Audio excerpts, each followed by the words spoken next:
vías espermáticas y les estaba mostrando con el famoso cursorcito que desde acá, piensa, ahí está toda la vía y va a llegar al pene y va a llegar hasta él, hasta afuera. Ahora sí vamos a decir qué se llaman cada una de esas vías espermáticas. Las vías espermáticas entonces son vías de excreción del esperma testicular, o sea, por donde va a salir el esperma que se ha producido a nivel de la vesícula seminal, próstata y el testículo, que van a ir desde los túbulos seminíferos hasta la uretra, a la uretra peneana, ya, hasta la uretra. Y son, los que están en el testículo son los túbulos seminíferos rectos. Si nosotros hiciéramos un corte del testículo, podríamos ver túbulos seminíferos rectos. Después va a haber la red testicular. Después están los conductillos eferentes, Después va a estar el conducto del epidídimo, el conducto deferente, que ahí sí se ve.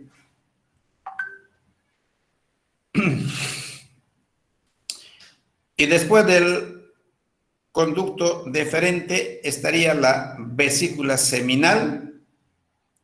Por último, el conducto eyaculador.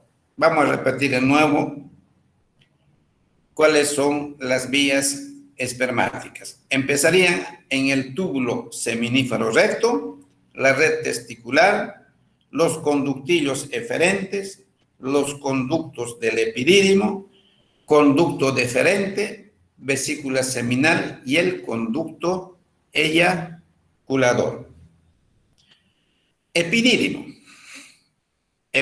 ahí está con su flechita indicando dónde se encuentran los epidídimos. También son dos, son órganos alargados situados sobre el testículo, ¿ya? Posee cabeza, cuerpo, cola. El epidídimo va a poseer cabeza, cuerpo, cola. Estaría constituido por un conducto flexuoso y aglomerado. En la cabeza del epidídimo, el conducto del epidídimo va a recibir los conductillos eferentes provenientes del testículo. Ahora nos vamos a la vesícula seminal que está arriba, que también tiene su flechita y está ahí indicando.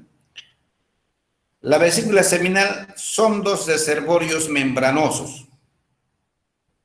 Entonces, no es una glándula, no es un órgano, simplemente son dos reservorios membranosos, donde se va a acumular el esperma. Están entre la vejiga y el recto, ¿verdad? Entonces, está entre la vejiga y el recto. Y se va a comunicar con los conductos deferentes. El pene. El pene es un órgano llamado de la cópula o copulación. Se fija superiormente al escroto y anteriormente a la sínfisis púbica. Estaría constituido por los órganos eréctiles, que son dos, ¿no ve? Los cuerpos cavernosos y los cuerpos esponjosos. El glande y sus envolturas. Próstata. Cuando uno escucha hablar de próstata, caramba, para una persona ya adulta ya no es nada bueno, ¿sí? La próstata es una glándula que rodea la parte inicial de la uretra, situada inferior a la vejiga, superior al suelo del periné, anterior al recto y posterior a la sínfisis púbica.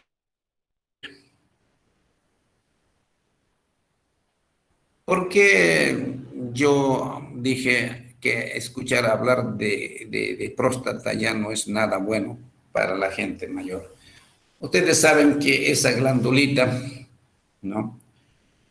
Creo que no vamos a decir que es innecesaria, pero casi innecesaria en el hombre, porque no tiene próstata la mujer por si acaso, porque a través de los años este crece y produce lo que se llama los adenomas prostáticos, ¿no ven? Entonces, estos tumores benignos de la próstata obstruyen, obviamente, a los uréteres que vienen de la vejiga y pueden llegar incluso a obstruir totalmente y la persona no orina. Por eso es que, a ver, vamos a volver a repetir dónde se encuentra. Rodea la parte inicial de la uretra, despuesito o antecitos de los uretes, la uretra. Estaría situado inferior a la vejiga, superior al suelo del perineo, anterior al recto y posterior a la sínfisis púbica. Entonces, volvemos a repetir, cuando crece la próstata, ¿cómo se puede decir? Dificulta, obstruye el conducto uretral por donde tiene que pasar la orina y ocasionando incluso que la persona quede sin orinar, una obstrucción total. Obviamente el tratamiento es quirúrgico, hay que sacar, esa es la única manera. La verdad, en la parte de los genitales femeninos, creo que no hay nada casi tan perjudicial, digamos, para la mujer, ¿no? A no ser que sea el cuello del cérvix uterino, que es muy propenso a que se produzcan los cánceres cervicales. Y las glándulas mamarias, ¿no? Aunque son tan útiles, tan necesarias, tan bien vistas, también produce cáncer de mama, pues, ¿no? En cambio, el hombre, las mamas son muy poco desarrolladas.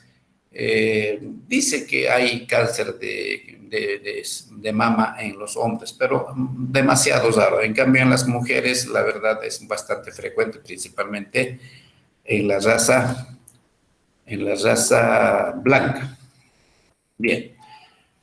A ver, vamos a hablar ahora de lo que es el aparato o la anatomía del aparato reproductor femenino.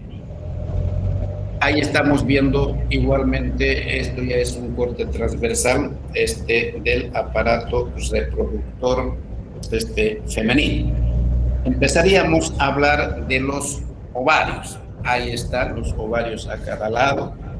También son dos glándulas que serían equivalentes a los testículos, que son productores de los ovocitos. ¿Alguien tiene su micrófono prendido? Por favor, apáguelo ya. Entonces, son dos glándulas que producen los ovocitos o los óvulos, si quiere. También se consideran glándulas de secreción interna. Se encuentran en la cavidad pélvica posterior a los ligamentos anchos del útero. Las trompas, ustedes la conocen, las trompas. Después del ovario, esta parte se llama fimbria. Después del ovario viene la trompa que va a terminar a nivel de la cavidad endometrial, que sería esto, ¿verdad? Entonces, las trompas uterinas también son dos conductos que se extienden a lo largo del borde superior de los ligamentos anchos del útero. Desde los cuernos a la superficie del ovario. Los cuernos se refiere a la parte inicial de donde salen las trompas a nivel del útero. Tiene una porción uterina o intramural, más o menos sería esta parte, una porción uterina o intramural. un istmo, que es la que continúa, que es la parte más estrecha, ¿no es cierto? Después de esto viene el istmo, que es la parte más estrecha, perdón. La ampolla, que ya sería más o menos la parte dilatada, que sería esa, la ampolla, y va a terminar en el infundíbulo, que les dije que era este. Esto es el infundíbulo. Estos son los ovarios, ¿no ven? Aquí entonces hay varios folículos. Este es uno que se llama folículo de Graf, que se está rompiendo y el ovocito está saliendo hacia afuera del ovario. Bueno, repetimos las partes que tiene las trompas uterinas. Tiene una porción uterina o intramural, el istmo, la ampolla y el infundíbulo, o sea, tiene 4 porciones. El útero, por si acaso, todo esto que tiene la forma de una pera es el útero. Es un órgano destinado a contener el óvulo fecundado. Esa es la función que cumple el útero. Órgano destinado a contener el óvulo fecundado y expulsarlo cuando alcanza su desarrollo completo. O sea, quiere decir, cuando el óvulo fecundado se ha desarrollado hasta tener 9 meses, un niño ya completamente formado, lo va a expulsar a través de lo que se llama el trabajo de parto hacia afuera, ¿no es cierto? Se encuentra situado igualmente en la cavidad pélvica entre la vejiga y el recto, superior a la vagina, y tiene cuerpo, istmo y cuello uterino, 3 partes. Esto sería el cuerpo, este sería más o menos el istmo y esta partecita más angosta como cuello sería el cuello uterino o cervix también se llama, ¿ya? Entonces el útero se divide en cuerpo, istmo y cuello uterino, formado por 3 capas. Eso, digamos, ya es una estructura histológica, ¿no ve? Formado por 3 capas, ya. ¿Cuáles son esas 3 capas? Serosa, que sería el peritoneo visceral, más o menos lo que va a recubrir por fuera al útero, peritoneo visceral. O sea, eso sería la serosa. Una capa muscular, que es esto, que se llama también miometrio, y una capa mucosa, que es esta parte delgadita, que se llamaría la mucosa. O sea, el útero entonces tiene 3 capas: serosa, muscular y la mucosa. La vagina. La vagina es la que va a continuar obviamente al útero y se va a comunicar con el exterior, ¿no es cierto?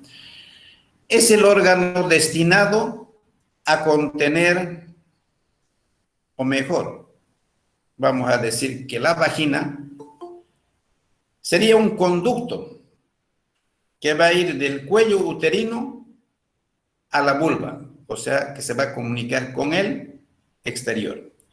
Está situado en la cavidad pélvica anterior al recto, posterior a la vejiga e inferior al útero. Formado por una capa conjuntiva, una capa muscular lisa y una mucosa. Entonces, la vagina también tiene 3 capas: una capa conjuntiva, una capa muscular lisa y una mucosa. Después de esto, obviamente, se sale hacia afuera. Estamos hablando de los genitales femeninos.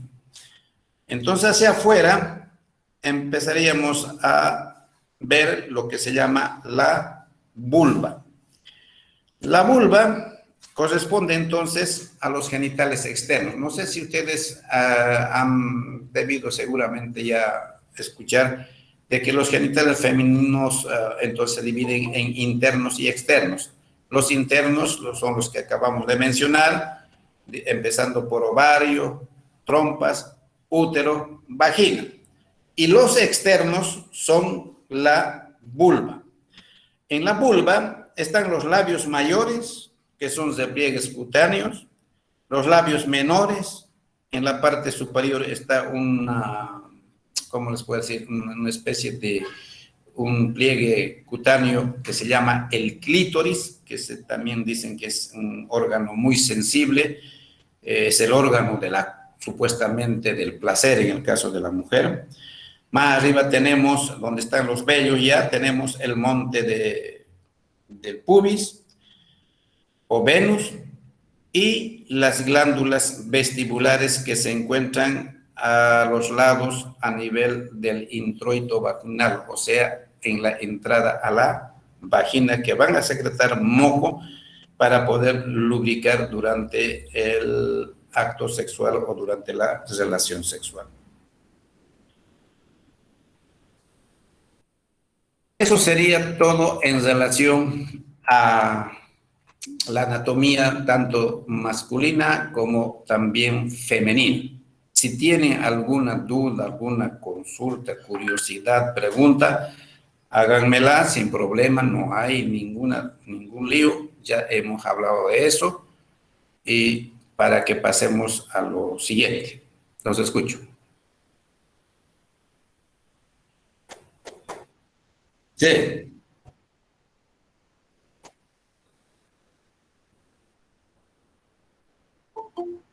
¿Cómo? Sí.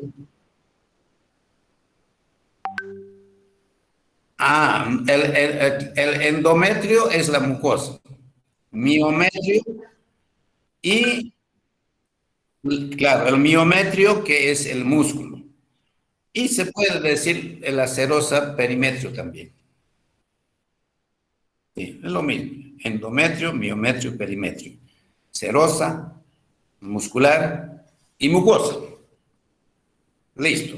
¿Alguien más quiere preguntar alguna cosita por si acaso? Bien, estito más vamos a avanzar ya, que no es mucho tampoco.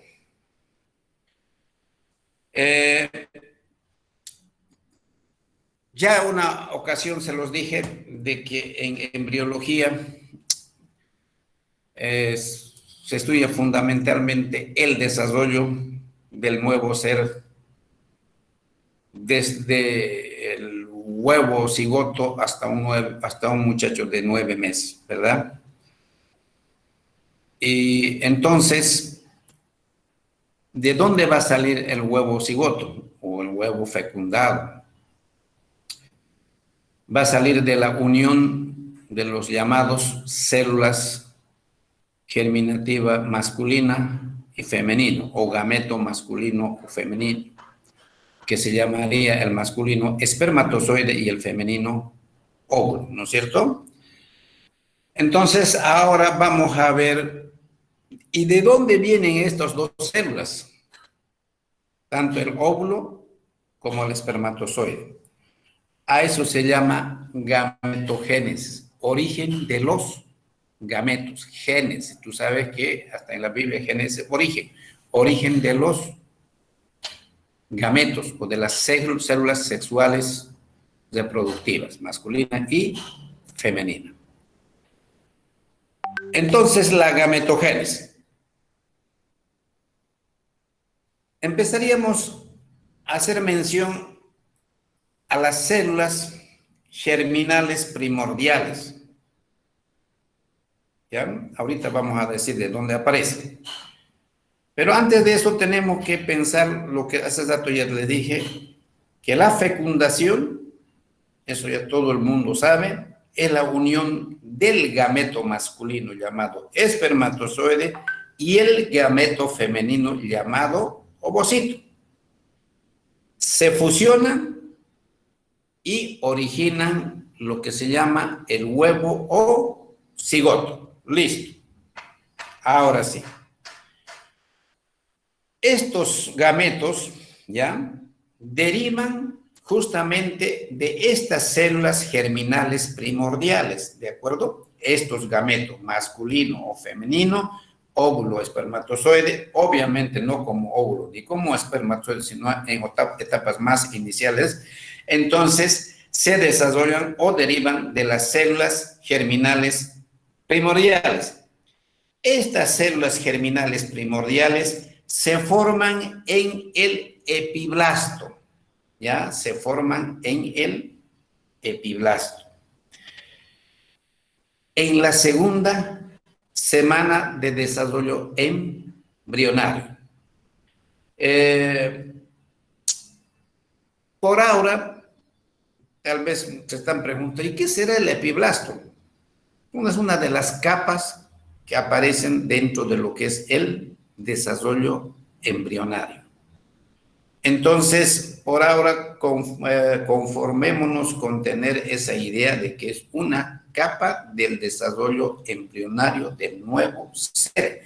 Entonces, ese gameto o esa célula germinal primordial se forma entonces en el epiblasto a la segunda semana. Entonces, cuando ya el niño tiene, o el embrión tiene 2 semanas, en el epiblasto va a aparecer estas células germinales primordiales.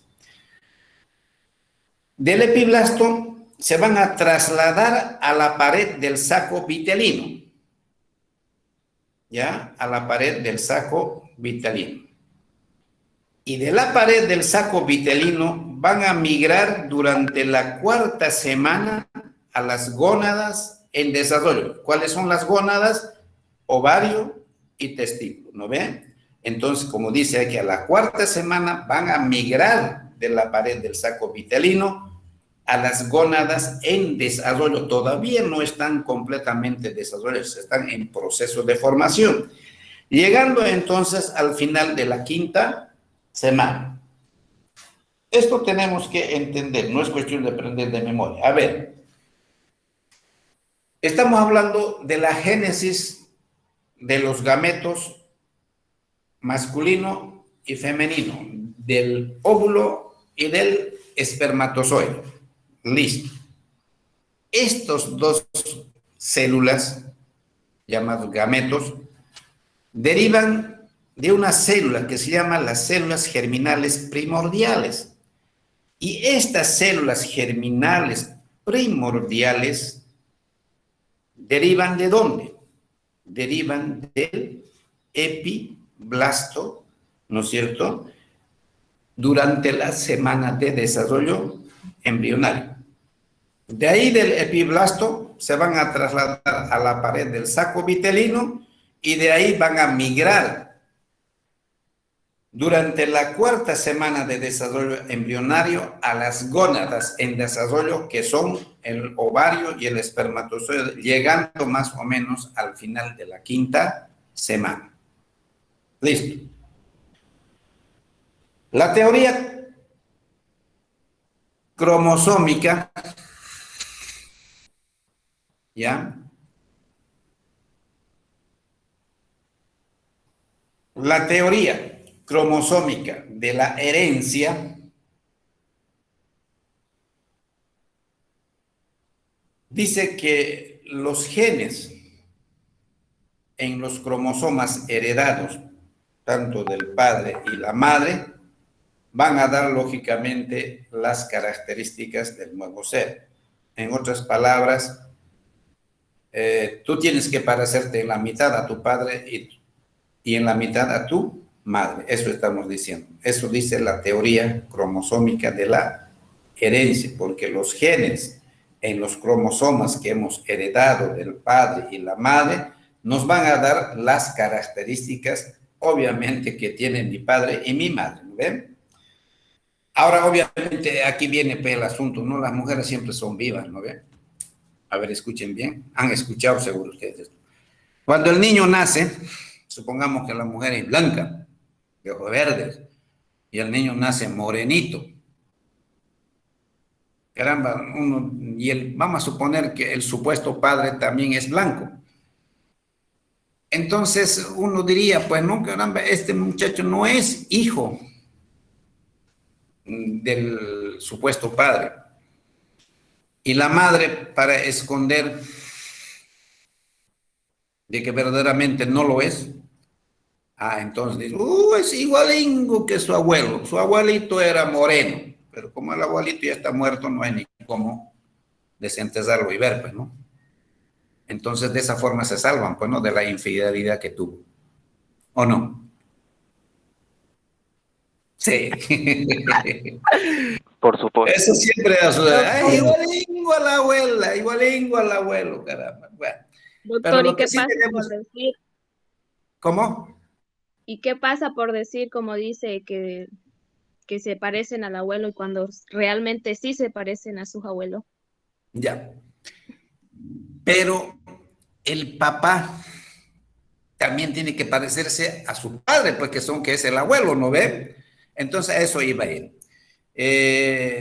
A veces sucede, ¿no? Que por ejemplo, ya, está bien, el niño es morenito, la madre blanca, el padre blanco, y el abuelo fue moreno. Está correcto. Eh, pero tiene que tener algo del padre, pues, ¿no? Y ese algo, vamos a suponer que el padre es crespo, blanco crespo. Entonces te puede ser moreno crespo. Ahí sí realmente, y el abuelo era moreno crespo. Claro. Entonces ya, ahí ya encaja. Pero si nada tiene que ver, es que ya son charlas de las mujeres, pues como dicen, ese ya es hijo del lechero, no es de su marido, pues, ¿no? Solo Dios sabe de quién es ese muchacho. Dice, yo digo solo Dios, porque no sé, ustedes dirán, ¿qué dirán? Pues, ¿no? Porque a veces, increíblemente, compañeritos, ni la mujer sabe de quién es. ¿Creen eso o no creen? Yo creo. Creo. ¿Ah? Siempre. Yo creo. Sucede, Sí, doctor. sucede, oiga, yo les he dicho, a ver, escúchenme, yo Seguro.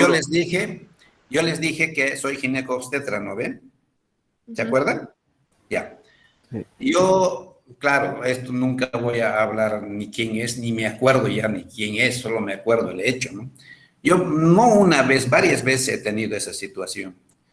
Una ocasión, por ejemplo, ¿no? Había una señora que le hacía su control prenatal, lo mismo que les estoy hablando. Ella era una choca, una blancona simpática, ¿no? Y venía con un señor mayor y su mamá. Bueno, yo nunca le pregunté ni siquiera quién es, nada. Solamente ella me dijo, es mi tío. Bueno, bueno, como dicen, discúlpenme, a mí no me interesa, pues, quién sea, ¿no? Lo que a mí me interesa es verla a ella como paciente, por si acaso, ¿no? Y fue pasando el tiempo, cuando tenía más o menos unos 7 meses, la mujer me pregunta un día, que fue al control, y me dice, doctor, me sí, le hago una pregunta, dígame. Oiga, me dice, yo le voy a ser sincero, o sincera. Ese señor que viene conmigo no es mi tío, es el padre del niño que estoy esperando. Bueno, pero no era la pregunta ni realmente esa, sino después me dice, ¿cómo yo puedo saber si este niño que estoy esperando es realmente de ese señor que viene, que es, bueno, estoy con él ahora, o es de un o cortejo novio que tenía? Porque yo tuve relaciones, por decir, hoy día con el uno y de aquí a 2 días con el otro. Entonces, la verdad, no sé cuál de los dos es. Ahí está, es una cosa real, no es cuento. Pero vamos a lo final, porque a veces hay finales realmente felices, ¿no? Por eso un poquito de la genética, ¿no? Sí,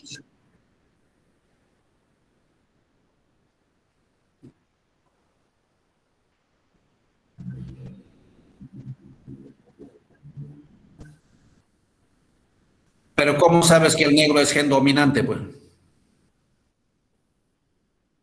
Mayormente sí, pero son, bueno, son situaciones que podría ser, digamos, ¿no? Pero no es pues, 100% efectiva, no será que se haga un estudio genético, ¿no? Pero ahorita vas a llegar a eso que estás diciendo y vas a ver, escuchar. Entonces llegó los 9 meses y la operé a la señora. Y la mujer tremenda. Salió el muchacho y me dice, ¿se parece? Me dice, oiga, el hombre era, para empezar, moreno. Ella era blanca, el hombre era moreno. Y siempre uno tiene pues sus rasgos, ¿no? Característicos, una nariz grande, chueca, oreja grande, lo que sea, pero, ¿no? El muchachito era morenito y mira qué manera de parecerse al hombre ese, oiga. Como dicen, parecía hijo negado. Increíblemente igualengo era. No había por dónde decir que ese no era su hijo. Y eso que era niño chiquitito, ¿no? Pero, escucha, ahí está. Son cosas que suceden. Bueno, podría quedarme más, una hora más contándole las cosas que se ha vivido, que he vivido, digamos, ¿no? Entonces, sucede en la vida real. Pero lo correcto es que tiene que tener la mitad del papá y la otra mitad de la mamá. Y en eso, pues, no parece... ¿Perdón? Una pregunta, ¿es posible que el bebé nazca con otro color de piel? O sea, que no haya nada de eso que dice que la mujer sea blanca y el padre sea blanco y el niño sea moreno. Claro. Bueno, hasta donde yo sé, por ejemplo, yo tengo mis 2 hijos. Algún día me van a conocer, yo soy moreno y mis 2 hijos son blancos. ¿Y su esposa igual es morena? ¿Ah? ¿Y su esposa igual es morena? No, pues, la mamá de ellos es blanca. Si eso me estás No, preguntando. pero yo digo si es moreno y moreno, blanco y blanca. Ah, pero tendría que haber en la familia, ¿no? Ahí Se sí yo podría te ver en aceptaría, lo, ahí sí yo te En aceptaría. el árbol pasado. genealógico. Yo te aceptaría ahí que me digas cómo son los abuelos. Había que ver. Por ahí uno de los abuelos es blanco. Ahí entra la tercera ley, ¿no? De la Ah, genética. Claro. Eso es lo triste, pues, de nosotros. No vamos a llevar genética. Ahí vienen lo que se llaman las leyes de Mendel, que yo también ya la verdad me he olvidado. Entonces hay posibilidades, ¿no? Pero tiene que haber, lógicamente, si yo soy, como es, yo soy moreno, o no, o como me preguntaste, yo blanco y mi mujer blanca y mi hijo moreno. sí, eso, exacto. Ah, ya. En ese caso tendría que investigarse, por ejemplo, si los abuelos, alguno de ellos era moreno. Ahora, si hay alguno de ellos moreno, entonces sale, ¿no? Sale. Yo, por ejemplo, en mi familia, aunque no me crean, los hijos, no de mi padre, de su hermano, de mi papá, sin mentirte, y son hermanos, no hay dónde dudarlo. Digamos, parece que eran 6 o son 6. De esos 6, si es que no me equivoco, 3 son blancos, chocos, y 3 morenos, negros. ¿Ah? Entonces, es un poco curioso esto, ¿no? Obviamente aquí las mujeres pues juegan un papel importante, pero a veces ni las mujeres, como el que les estoy contando. Ahora, si la mujer obviamente solo ha estado con un hombre, así salga chino, ojos verdes, lo que salga es hijo de ese hombre, pues, ¿no? Porque no ha estado con nadie, no hay duda. Entonces habrá que, como dicen, investigar el famoso árbol, ¿no? De descendencia y ver cómo eran los, ¿cómo se llaman? Los abuelos. Incluso habrá que subir incluso hasta los. Puede ser. Los hombres tenemos que quedarnos contentos con que nos digan, este es tu hijo. Se acabó el libro. Listo. Otra cosita. El ser humano tiene más o menos 23,000 genes. O sea, incluso hay quienes dicen que hay más. ¿Ya? Por eso es que el otro día yo les dije, ¿no? Si yo tengo un cabello lacio, es porque tengo un gen que hace que yo tenga un cabello lacio. Y si yo tengo mi hijo o mi hija y hereda ese gen, va a seguir teniendo cabello lacio. El color de ojos, la nariz, la piel, pucha, tamaño, todo. Incluso las enfermedades, muchas de las enfermedades estarían ligadas a ciertos genes. ¿Por qué hay personas que, a ver, les pregunto, ¿por qué habrán, o alguna vez se habrán preguntado ustedes, por qué hay personas que una vez fuman y no lo dejan más nunca? Se vuelven fumadores, tabáquicos. ¿Y cómo hay personas que fuman de vez en cuando, pero nunca fuman? Finalmente no llegan a ser viciosos, si vale el término. ¿Ven? Entonces no es que el uno sea más bueno y el otro sea más ordinario. Lo que pasa es que el que se ha vuelto adicto al tabaco seguramente tiene un gen que hace que el tabaco a su cuerpo le agrade más que a aquella otra persona a la que no le gustó. Es el caso mío. Yo jamás he podido fumar un cigarrillo. Lo he intentado, tal vez lo habré hecho alguna vez, pero de que me agrade, no me agrada. Me gusta el olor, así, oler una cajetilla de cigarro, pucha, es gustoso, pero ya fumarlo, ¿no es cierto? Porque a veces uno dice, caramba, ¿cómo este es un vicioso? Y este es tan bien comportado, no tiene ningún vicio. A veces, tal vez esa persona no tiene la culpa. Y lo mismo del alcohol. Tanta gente que bebe y no se vuelve vicioso, pero hay gente que toma una vez, dos, tres veces y pucha, no lo dejan nunca ni muerto. Entonces creo que todo está relacionado con los genes. Bien. Entonces, diríamos nosotros que en nuestro cuerpo tenemos dos tipos de células. Uno se llamarían las células somáticas, las células del cuerpo, ¿sí? Y las células sexuales reproductivas, que serían los gametos, espermatozoide y óvulo. Listo. Las células somáticas, las células de nuestro cuerpo, los cromosomas, o sea, en las células somáticas de nuestro cuerpo, los cromosomas están agrupados en 23 pares homólogos. ¿Qué quiere decir? 23 pares iguales, hermanos, gemelos, ¿no es cierto? Que van a formar un número diploide de cromosomas, o sea, 46 cromosomas. Toda célula somática, todas las células de nuestro cuerpo tiene 46 cromosomas. ¿Listo? Eso ya lo saben ustedes.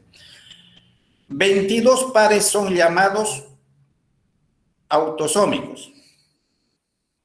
Y un par son los cromosomas sexuales.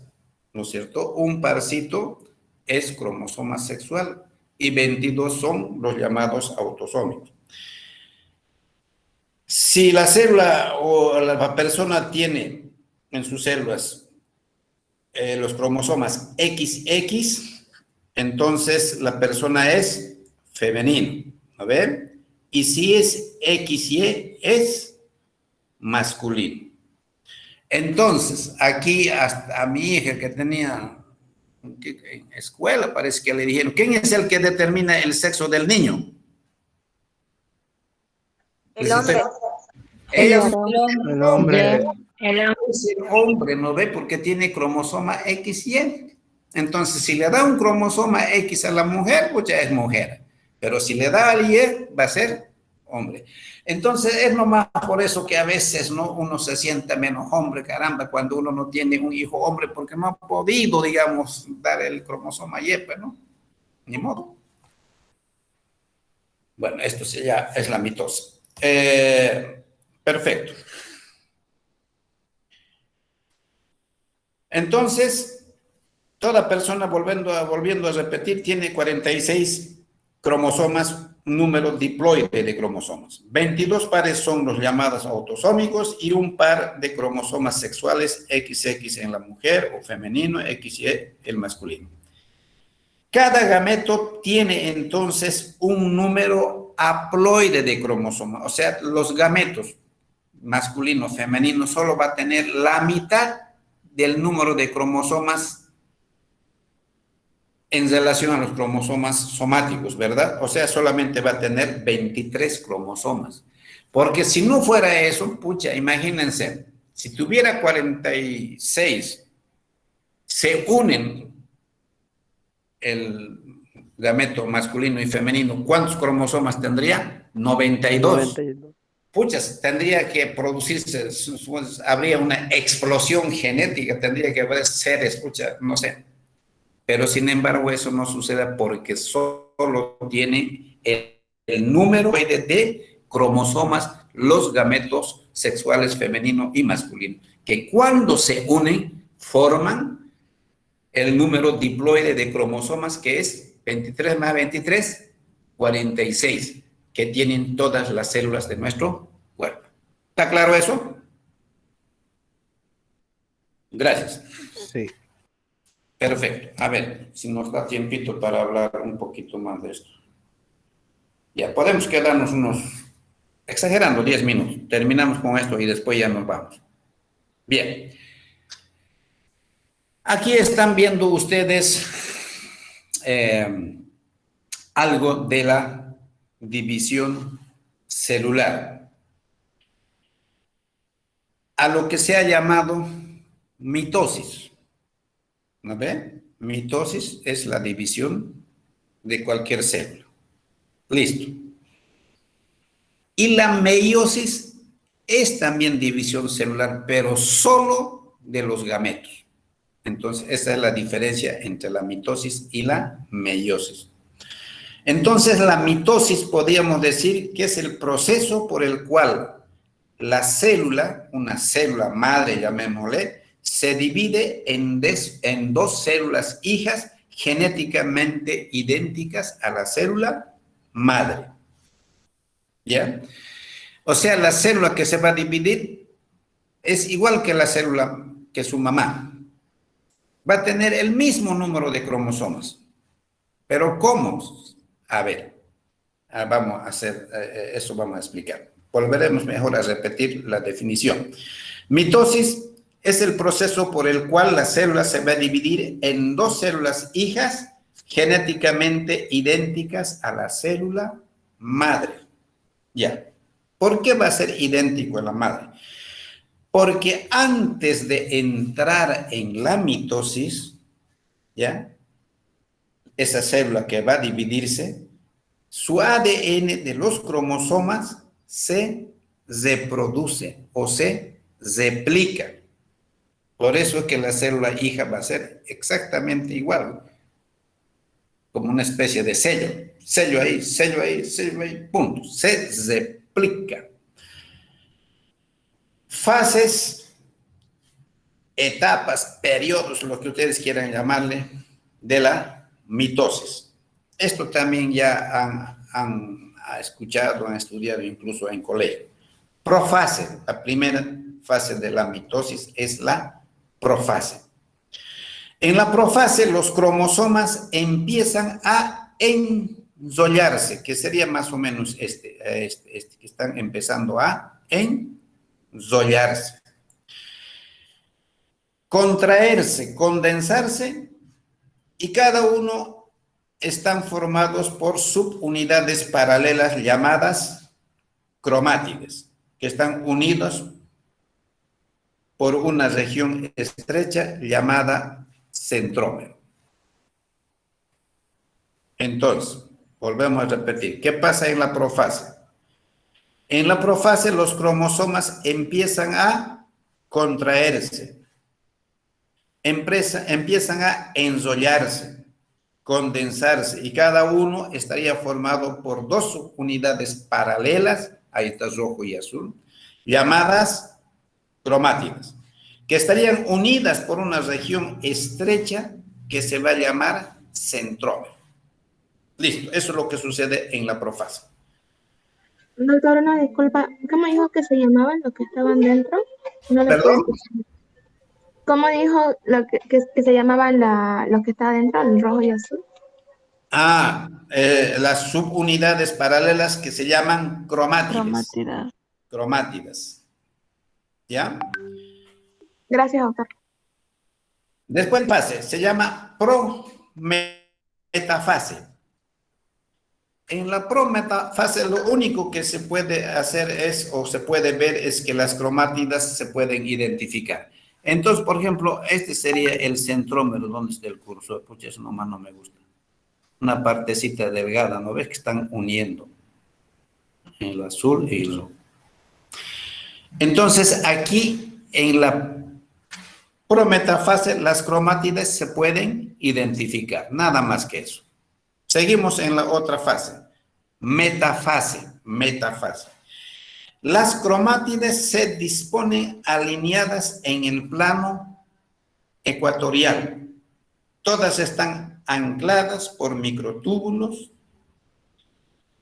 que van a ir del centrómero al centriolo, formando lo que se llama el uso mitótico, ¿ya? Entonces, aquí no hay esa imagen para verlo, pero más o menos, digamos, aquí. Entonces, Disculpe, doctor. formando el uso mitótico porque los microtúbulos van a anclar, ¿no es cierto? Entonces, acá en la metafase, las cromátides se van a disponer alineados en el plano ecuatorial. Todas las cromátides estarían anclados por microtúbulos que van a ir del centrómero al centriolo. Aquí más o menos, más bien se ve más, sería más claro. Centrómero al centriolo. Este sería el centriolo. Y estos serían los microtúbulos. De aquí a poco vamos a ver qué es el centriolo. Es el centro organizador de microtúbulos, digamos. Entonces, eso es lo que sucede en la metafase. En la anafase, el centrómero se divide y migran las cromátides hacia los polos opuestos del uso mitótico. Cada uno va a ir separándose como estamos viendo más o menos por acá. En la anafase, entonces, el centrómero se divide y migran las cromátides hacia los polos opuestos del uso mitótico.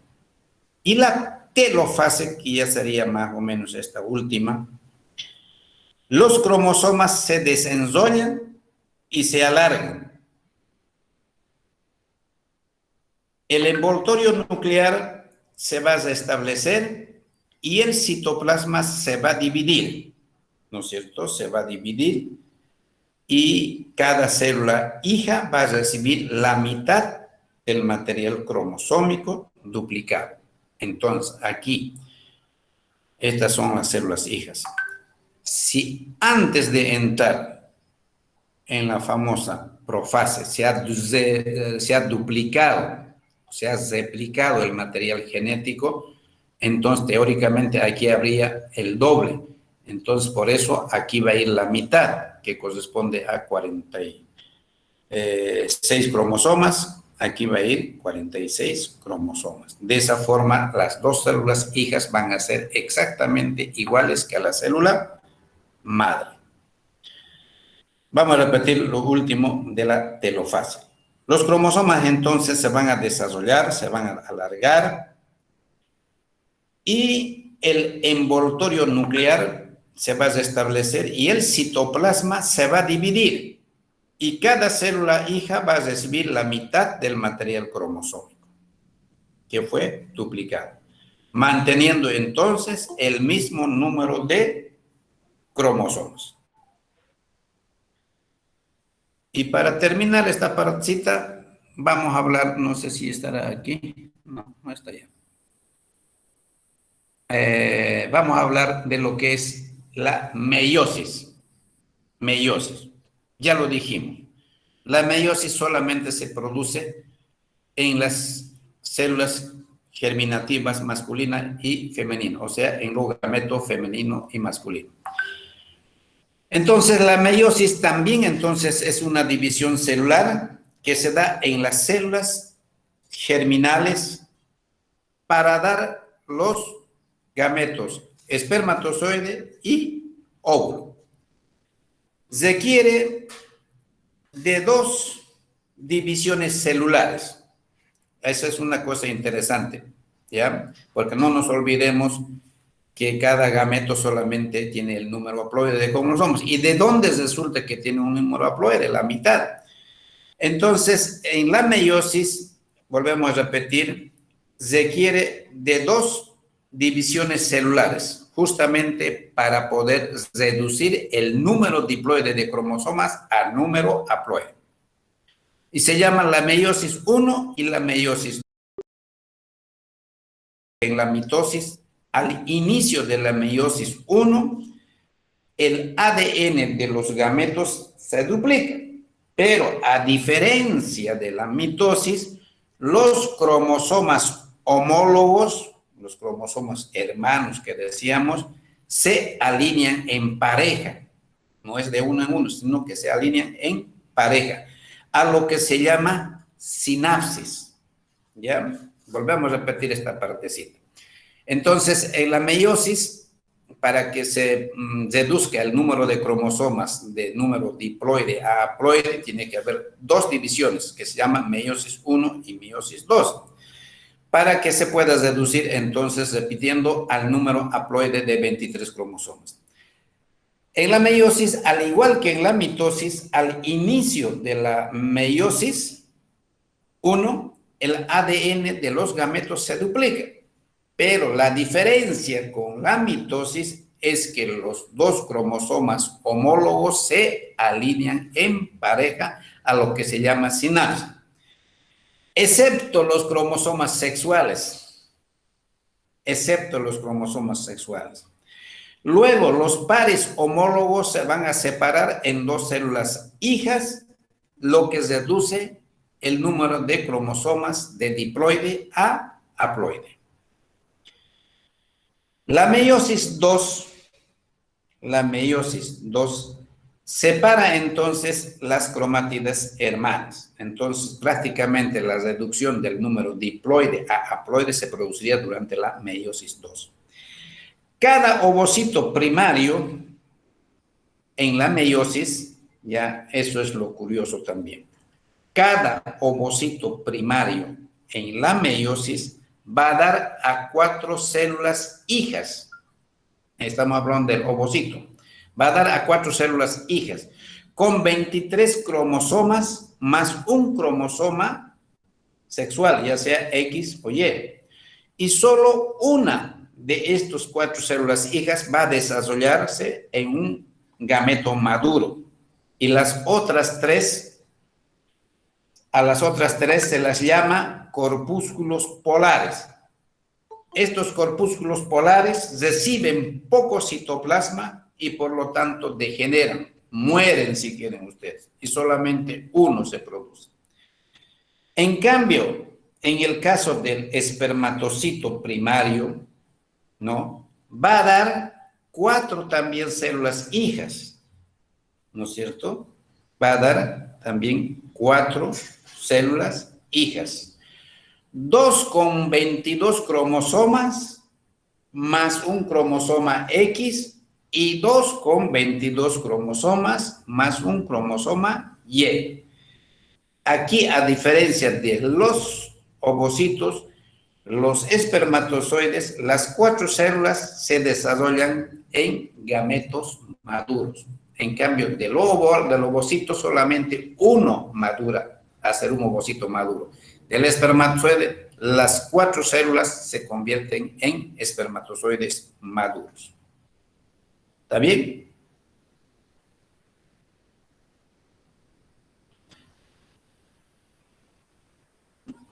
Bien. Sí, está bien. A ver, ¿qué más? Esto hemos hablado. No, esto todavía no. Ahí nomás lo vamos a dejar. Hay Perdón. Sí. Una pregunta, dijo que habían 2, o sea, de las células hijas del espermatocito primario, habían 2 con 22 cromosomas más un cromosoma X, y los otros 2 serían ¿con cuál? Con cromosoma Y. Ya, gracias. Ya. Por eso los 4 sirven. 2 van a ser con X y 2 van a ser con Y. Listo. El entrecruzamiento, eso es lo único que quería darles para terminar. Es un proceso de la meiosis 1.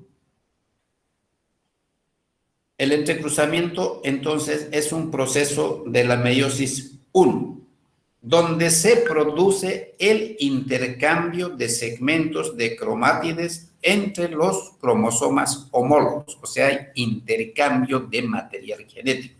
A eso se llama entrecruzamiento.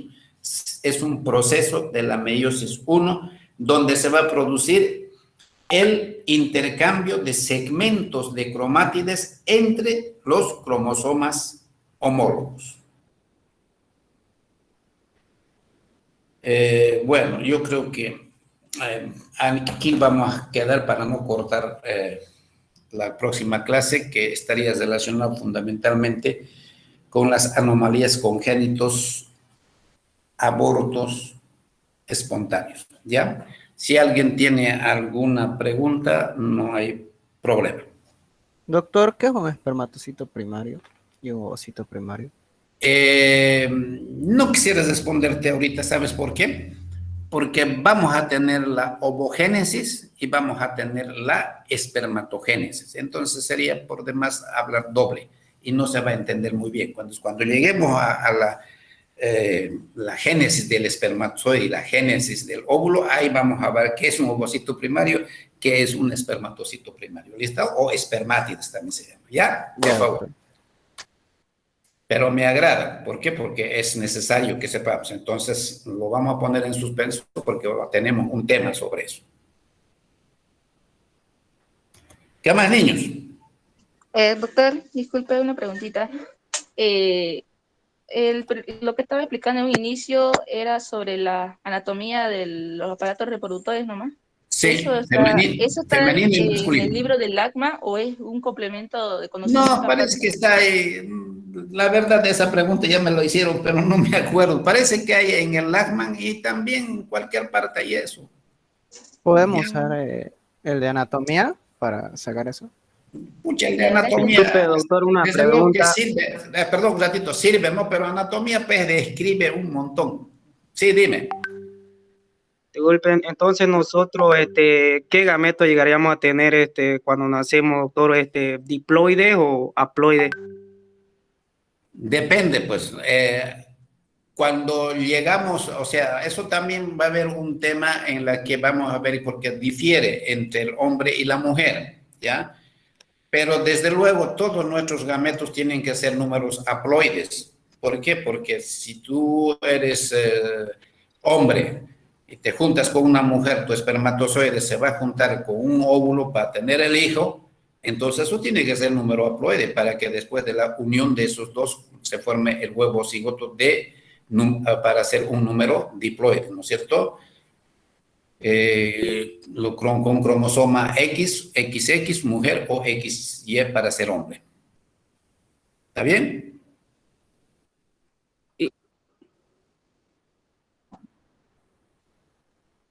Mitoso.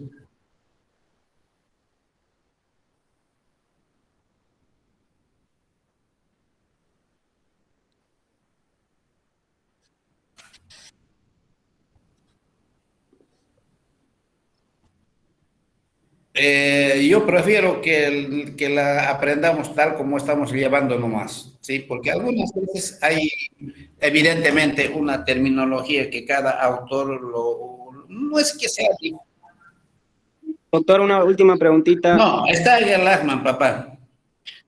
Sí, de todos modos lo voy a revisar dónde está y para que yo les diga, ¿ya? Sí, dime.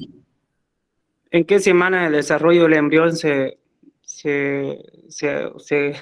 hace la gametogénesis? ¿En qué semana de desarrollo del embrión sucede todo esto de la gametogénesis? A ver, yo quiero, para no, ¿cómo les puedo decir? Para no desfasarnos en nuestro proceso de aprendizaje, me gustaría que las cosas vayan en forma ordenada, ¿no es cierto? Porque si no, digamos, alguien me va a decir, a ver, doctor, ¿y cuándo le sale el pelo al niño? Está bien que tenga esa curiosidad, no digo que no, pero vayamos por etapas, ¿sí? Entonces, ya le dije hace rato, vamos a entrar probablemente la semana que viene a la gametogénesis y espermatogénesis. Entonces, ahí vamos a tocarlo paso por paso, detalle por detalle.